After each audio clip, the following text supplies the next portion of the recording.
tuli wano ne Mr. Saturday akola repair. Battery eno bagiyita batya? 7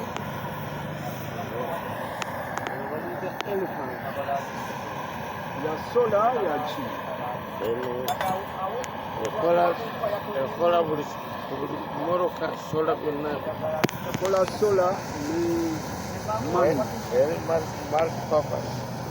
Yeah, this is the multi-purpose battery we are doing repairing right now. As you know, at SaturdayBatteries.com we do battery repairing and battery charging. Is now time for repairing. This is how we do our work here. We are together with engineer Saturday. Kati awo ekisenge ekyo oba okigadde.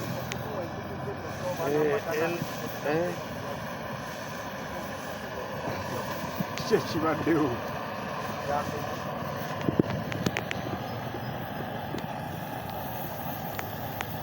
Bwe tutyo bwe tukola emirimu gyaffe wano ewa Mr. Saturday. We are located at Kogere Street gye tuliko ndowooza mukiraba. Yeah, this is the work we do here. Living. Inawo ne Mr. Said atukyaliddeko olwaleero. Haji Said. Salamu alaikum. Walaikum salam. Kikyo tugamba mutabani. Gye tuli mzee. Mwebale kuyiriba. Kale mzee. Njagadde mbakyalire wano. Yessebu. Mbalabe. Yessebu. Engeri gye mutambuza emirimu. 224 omwogerako Kisebo. 224 tuli bakozi nnyo, njagala abantu bayiga okukola. Baleke kubeerawo nga batudde. Era y'entanda gye mbasibirira bayikole. N'olw'ensonga eyo tulabe eggwanga gye liraga. N'olwekyo wano ewa Mr. SaturdayBatteries.com tu repairinga batteries. Tukola buli kimu. Ndowooza Mr. Saturday omulaba wano ali bize ku milimo. Tuweeyo ekigambo ekisembayo eri ba youth ba Uganda. Ekisembayo mu bayuusi babeere bakozi, benyigire mu mirimu gyonna, baleke eggaya emirimu. Baleke eggaya emirimu, buli mulimu gwonna ogujja mu bantu bagukole, embeera etambulira awo.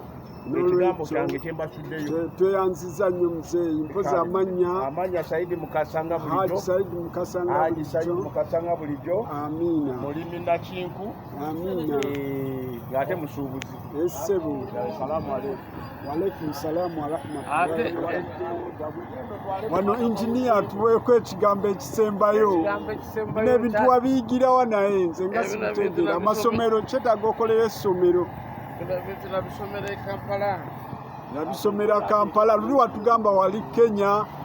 Tambudde nnyo nali Kenya, nengendako Mombasa eyo. Yesebo. Nenvaayo kati ndi musajja mukozi.